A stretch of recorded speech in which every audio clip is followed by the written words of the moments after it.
Hello Wastelanders and welcome back to Cash or Trash, my Crossout mobile review series. This episode will be covering the Amugi grenade launcher.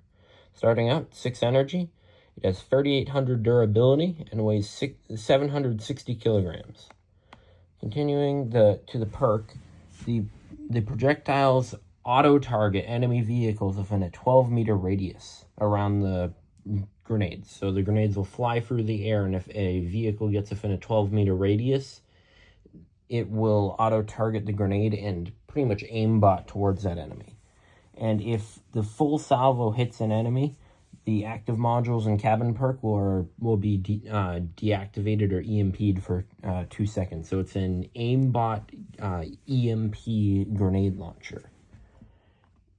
Continuing, 500-meter range, so you can snipe people from the other side of the map. A pretty long 4.7-second reload. A 4-round magazine capacity, 100-meter-a-second projectile speed. It's mostly explosive. It's a grenade launcher. 120 degrees a second rotation speed. That's pretty good. And a 2.5-meter explosion radius. So recommend cabins. If you have a Gladiator, run that. If you don't, I'd suggest a T-card, because you're going to be on the other side of the map and you can just bomb them with grenades. So yeah, and a little playstyle tip: do not try and rush people with these unless you have them like undermounted. Their damage output is kind of meh, and their durability is bad, and their reload is pretty long. So yep, don't try and rush people, especially if they've got any sort of dangerous weapon like jumbos, mastodons. Don't try and fight them. Just try and snipe them from a distance and use the magnetic grenades to hit them around corners and over cover and stuff. But anyways, let's get on to some gameplay.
So from that is the Amugi Cash or Trash. A definite cash weapon for multiple reasons. Starting out, you can just hit enemies without even being able to see them. Like, you can just chuck grenades into their spawn, and then you just hit them. Like, it's literally brainless. Yeah. So yeah, they're good at long range, but also these are probably the best PvE weapon in the game. That's taking out Jibokus and like the mine layers, but the Amugis are great for PvE, where you can just turn your brain off and just shoot randomly, and you'll get all the kills, and then you just get a bunch of free resources for playing PvE. So, the Amugi is a great PvE weapon, like top of the line. I mean, a lot of weapons are great PvE weapons, but this one especially, since all the grenades just auto-target to different bots, and if it kills a bot, the grenades will just auto-target to a different bot. So it's a great PvP weapon. Not a very good Clan Wars weapon, though, because the damage output is not enough to be tearing through the heavy builds you run in Clan Wars, and by time you've done enough damage, they already have gotten to you and are just ripping your build apart. So, great PvE, great in PvP, and in League, where you can just shoot people from the other side of the map. So, it's overall just a great weapon, other than, like, Clan Wars. And that's really about it. Please consider liking and subscribe. See you next time. Bye-bye.